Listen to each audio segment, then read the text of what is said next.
예, 오늘 뉴스탑10도 이 코로나 속보로 시작을 해야 할 것 같습니다. 오늘 고등학교 3학년 학생들이 무려 80일 만에 올해 첫 등교를 했습니다. 모두 마스크를 쓰고 2m 거리 두기를 지켰는데요. 그런데 등교하자마자 다시 집으로 돌아간 일부 학교도 있었습니다. 먼저 고3 학생들의 오늘 현장 목소리부터 같이 들어보겠습니다.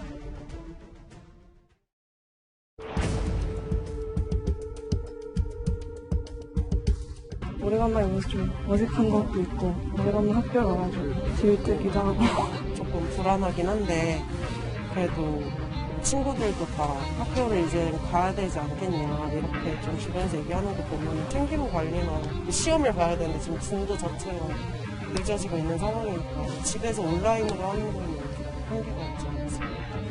아침에 그 아파트에 다 비치돼 있어서 그걸로 하고 왔어요. 밥 먹을 때는 조금 신경 쓰일 것 같아요. 학생들도 여러 가지 좀 신경 쓸 게 많아졌는데요. 먼저 이 얘기부터 풀어보겠습니다. 백수정 교수님. 저하고 화면을 꼭 짚어봐야 될 게 1교시 종 치자마자 집으로 간 학교가 있거든요. 인천에 등교한 5개국 66개 학교 고3 학생들이 전원 귀가를 했습니다. 왜 그랬는지 좀 그것부터 봐야 될 것 같은데요. 예, 일단 2명의 학생이 지난 새벽에 확진이 됐는데요. 이 학생들이 체대를 지원한다고 그래요. 그래서 그 서울 휘트니스 클럽의 인천점 거기서 운동을 많이 했는데 심각하게 아주 격렬하게 했는데 그때 같이 접촉했던 사람들이 97명이랍니다. 예, 근데 우리 지금 헬스클럽에서 운동하는 수준하고 다르게 이 체대 입시하는 경우에 있어서는 아주 격하게 운동을 하기 때문에 마스크를 쓸 수 없는 상황이고요. 비말, 또 호흡이 격해지니까요. 또 땀이라든지 이런 것들이 주변의 운동기구를 아마 많이 오염시켰을 거예요. 그래서 이 97명의 동선이 지금까지 확실하지 않은 상황에서 그 97명이 있는 인천의 5개구의 66개 학교들이 등교하자마자 바로 귀가 조치가 된 것이죠. 그래서 이 상황은 아마 내일까지도 해결이 안 될 상황이기 때문에 인천인 경우에 있어서는 내일 등교가 아마 불가능할 것으로 보입니다. 그러면 직접적인 이유는 인천에 있는 피트니스에 갔다가 학생 2명이 확진 판정을 받은 것도 있지만 근본적인 이유는 바로 그 인천에서 그러니까 이태원 클럽에 갔다가 무직이라고 밝힌 그 보습학원 강사 때문에 다 이렇게 촉발된 거죠. 결국은 이 클럽발로 다 시작한 것이긴 한데 결국은 지금 이 상황만 보면은 그 피트니스 클럽이 문제라는 것이죠. 글쎄요. 1교시 종 치자마자 집으로 돌아간 인천의 이 고등학교들인데 장혜철 평론가님. 오늘 그러면 교사, 학부모, 학생들도 꽤 혼란스러웠을 것 같아요. 그러면 언제부터 이 학교는 정상 등교가 이루어지는 겁니까? 우선 이 75개 학교 중에서 안성 지역의 9개 학교는 내일 다시 정상 등교를 합니다. 그런데 이 66개 인천 지역 학교 같은 경우는 내일 어떻게 등교를 할 것인지, 내일이 아니면 언제쯤 등교를 재개할 수 있을지 아직 구체적인 방침이 정해져 있지 않습니다. 교육부에서 지역의 교육청과 또 방역당국과 함께 역학조사를 해가면서 상황을 보고 판단하겠다는 건데 지금 정말 인천 지역의 학부모 학생들이 혼란스러울 것 같아요. 등교해서 갔는데 하루 만에 가자마자 학교가 닫히고 내일이 될지 모레가 될지 며칠 뒤가 될지 언제 학교를 갈 수 있을지 모르는 상황에서 다른 지역의 고등학교 고3 학생들은 또 등교 계속 학교를 다닐 거잖아요. 그러면 상대적으로 입시를 앞두고 우리가 뒤처지는 거 아닌가, 손해를 보는 거 아닌가 하는 생각을 할 수도 있고 언제 학교가 열릴지 모르는 상황에서 막연히 기다리는 게 정말 끝이 보이지 않는, 출구가 보이지 않는 기다림이기 때문에 더 힘든 겁니다. 여기에 대해서 오늘 가기 전에 지금 늦은 시간이지만 유은혜 교육부 장관이 하루빨리 입장을 명쾌하게 정리해 주는 게 인천의 이 66곳 학교 학생들과 학부모들을 위한 길이 아닐까 싶습니다. 글쎄요. 등교하자마자 집으로 돌아간 인천의 일부 학교들도 있고 첫 고3 학생들의 등교 그리 순탄치는 않았습니다. 백 교수님. 일단 그러면 인천 학교를 빼고 다른 학교들은 지금 자가진단 앱을 통해서 건강 상태도 확인하고 체온 측정도 하고 거리 두기도 하고 오늘 현장 분위기는 어땠답니까? 잘 지켜졌습니까? 예, 그거 다 잘 지켜졌는데도 불구하고 이제 의심 환자들이 나온 거죠. 즉 열이 있다든가 할 때 화상 카메라에 잡힐 것이고요. 약간의 설사라든지 권태감이라든지 해서 27명 정도가 일단은 119에 의해서 이송은 됐다고 하는데 아직까지 확진된 사람들은 보도되고 있지 않긴 하는데 이제 내일부터가 문제겠죠. 이게 날씨도 더워지는데 과연 에어컨도 킬 수 없는 상황, 이거 어떻게 다 해결할지 여러 가지 문제들이 있고 또 하나는 이 학교 안에서 증상이 안 나타난다 할지라도 시차를 두고서 나오는 이 조용한 전파를 과연 우리는 어떻게 모니터링 할 수 있는지 이런 방법이 현재로서는 없거든요.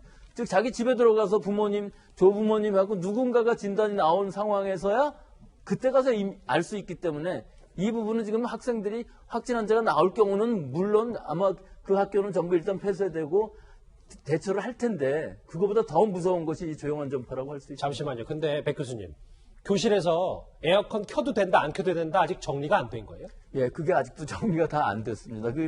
이 바이러스의 문제로만 보면은 이 에어컨디션에 의한 냉방기에 의한 이 공기 흐름에 의해서 결국 더 멀리 갈 수 있는 상황이 될 수 있거든요. 또 환기가 안 되는 상황이라고 하면 또 농축될 수도 있는 상황이 될 수 있기 때문에 이 부분은 확실히 정리가 돼야 되는데 일단 문을 3분의 1 정도 열어놓고 공조를 하자, 에어컨을 켜자 하는 것들이 나왔었는데 또 그것이 지금 왔다 갔다 하고 있는 상황입니다. 그래서 사상 초유의 80일 만에 등교, 고3 학생 등교기 때문에 일단 곳곳에서 보완할 점들이 지금 다소는 보이고 있습니다. 그리고 또 하나, 우리나라에서 5손가락 안에 드는 큰 병원이죠. 삼성 서울병원에서 간호사 4명이 코로나에 걸렸다는 소식을 어제 저희가 전해드렸었습니다. 그런데 백 교수님, 일단 병원 내 추가 감염 소식은 제가 못 들었는데 그런데 다른 곳에서 이 삼성 서울병원과 연관된 코로나 확진자가 나왔다면서요? 서산에서 친구가 감염된 것이 확진이 됐는데요. 여기서 이제 중요한 부분이 9일 동안을 같이 만났답니다. 그런데 그러면 초발 환자가 누군지가 이제 확실치가 않은 거예요. 거기다가 삼성서울병원의 간호사도 한 명 증상이 있었기 때문에 결국은 감염원 자체는 알 수가 없는 상황이긴 한데 이 접촉자들이 의료진이 많이 있고 또 전체가 거의 1200명을 지금 진단을 했는데 다 결과는 나오지 않았지만 아마 더 이상의 확산은 없을 것으로 보이는 것이 삼성병원이었기 때문에 메르스 사태 이후로 굉장히 방역은 철저히 하고 있습니다. 또 입원을 할 때에는 무조건 진단검사를 받고 있기 때문에 환자로부터 감염되었을 확률은 지금은 없거든요. 또 음압병실인데도 수술실은 무균 상태이기 때문에 오히려 이 간호사가 환자한테 옮겨줄 수 있는 확률이 있어서 전수검사를 다 하고 있지만 결국은 이 부분은 지금 더 이상의 확산은 없을 것으로 보이지만 이 의료진들이 자가격리 2주를 무조건 해야 되고 그렇죠. 지금 1차에서 음성이 나온다고 그래도 바로 그것이 없다는 것이 아니고 앞으로 또 2차, 3차 검사를 해봐야만 시간이 지나면서 양성으로 바뀔 수가 있기 때문에 이 수술이 전부 지금 중단되어 있는 상태거든요. 그러니까 이 의료 공백 이거는 어쩔 수 없이 불가피한 상황일 것 같습니다. 그러니까 병원 내 감염이 저희가 제일 우려했던 상황이고 특히 뭐 기저질환도 있고 면역력 떨어진 그리고 환자 수도 대단히 많은 대형 병원이기 때문에 걱정을 했었는데 그리 큰 걱정을 해도 되지 않는다 뭐 이런 말씀이신 거죠? 불행 중 다행인 것은 일반 병동이나 또는 입원 병동이 아닌 수술실이라는 이 상황은 사실은 동선이 제한되어 있기 때문에 그 안에서 아마 해결은 될 것으로 보입니다. 장현철 변호사님, 이 얘기도 좀 짧게 짚고 넘어가야 될 게 이재용 부회장이요. 삼성의 이재용 부회장이 중국 출장 4일간 다녀왔는데 코로나 검사를 무려 3번이나 받았다면서요? 네, 한국에서 출국할 때 한번 받고요. 중국에 입국해서 받았는데 중국 측이 지정한 곳에 머물면서 검사 결과를 기다렸기 때문에 17일에 중국에 들어갔지만 이 원래 보고자 했던 공장 방문은 하루 뒤인 18일에 이루어졌습니다. 그리고 한국에 김포공항으로 들어와서도 코로나 검사를 한 번 더 받고 우리 정부에서 마련한 자체 생활시설에서 6시간 정도 대기를 했어요. 그런데 원래라면 중국 다녀오면 2주간 자가격리를 해야 됩니다만 이 한중간의 기업인 신속통로라는 걸 만들어서 7일 이내 목적으로 중국과 한국을 서로 방문한 기업인들은 음성 판정이 나오면 자가격리는 안 해도 됩니다. 다만 이제 능동적 감시 대상이 되어서 우리가 앱 깔잖아요. 외국 갔다 오신 분들. 이재용 부회장도 똑같이 핸드폰에 앱을 깔아서요. 매일 본인의 상태를 체크해야 되고 하루에 한 번 방역당국과 통화를 해야 되는 그런 상황이라고 합니다. 이렇게 삼성 서울병원 물론 좀 잦아들고 있습니다만 여전히 이렇게 산발적인 집단 감염은요. 우리나라는 물론이고 전 세계적으로 여전히 발생하고 있습니다. 그런데 중국 코로나 때문에 전 세계가 이렇게 됐다고 주장하는 미국의 트럼프 대통령이 이번엔 세계보건기구 WHO의 최후 통첩까지 날렸습니다. They're a puppet of China. They're China-centric, to put it nicer, but they're a puppet of China. They have to be much more fair to other countries, including the United States, or we're not going to be involved with them anymore. We'll do it a separate way. Okay? 매일매일 움직임이 있는 트럼프 대통령인데 이도원 의원님. 세계보건기구는 중국의 꼭두각시다. 그래서 WHO가 공정해지지 않는다면 미국은 뭐 탈퇴한다는 얘기인지 모르겠는데 이 최후 통첩 어떻게 저희가 바라봐야 됩니까? 트럼프 대통령은 이제 두 가지 고려를 하는 것 같아요. 첫 번째는 WHO 자체에 대한 불만이 있고, 두 번째는 그 미중 경쟁 관계에 대한 고려가 있는 것 같은데, WHO에 대해서는 초기부터 불만이 많았습니다. WHO가 일단 우한에서 그 우한 폐렴으로 시작했을 때 중국이 초기 대응을 잘했다 이런 발표도 했고, 팬데믹 선언이 늦어지면서 전 세계적으로 좀 대응을 소홀히 한 측면이 있고, 사실 미국도 약간 그런 측면이 있어서 대응이 늦어졌다는 비판이 굉장히 많았거든요. 예. 특히 미국은 1년에 4억 달러, 그러니까 한 4천억 정도를 WHO에 지원하는데, 중국은 뭐 그 12분의 1 정도 될까요?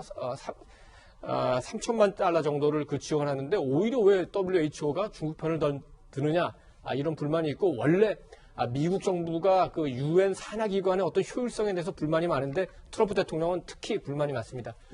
두 번째, 그 코로나 때문에 미중 간의 경쟁 관계가 굉장히 가속화됐는데, 예. 최근에는 이제 백신과 치료제를 놓고 누가 먼저 개발하느냐, 그것이 코로나 이후에 패권을 잡는 굉장히 중요한 지표가 되고 있는데, 예. 미국으로서는 다행스럽게 며칠 전에 마다나사에서 그 새로운 백신 일상 실험에 성공하지 않았습니까? 그래서 치료제까지 쭉 해서 완전히 기선을 잡겠다, 이런 생각이 있고, 그렇게 경쟁을 하다 보니까 지금 대선전 자체가 중국과의 관계를 어떻게 만들어 가느냐에 따라서 바이든이냐 트럼프냐 이런 분위기가 형성되어 있는데, 최근에 너무 트럼프 대통령이 일방적으로 가면서 세계 각국에서 바이든 그 후보가 대통령에 당선되면은 미국과의 관계가 어떻게 되느냐 이런 연구도 시작을 했기 때문에, 예. 트럼프 대통령으로서는 굉장히 민감하게 보고 있는 상황입니다. 이 최후 통첩에도 트럼프 대통령의 정치적 메시지가 참 많이 담겨 있군요. 백 교수님, 이 질문을 하고 끝낼게요. 왜냐하면 이제 미국이 이렇게 WHO에 압박까지 하고, 그럼 WHO가 혹은 국제기구가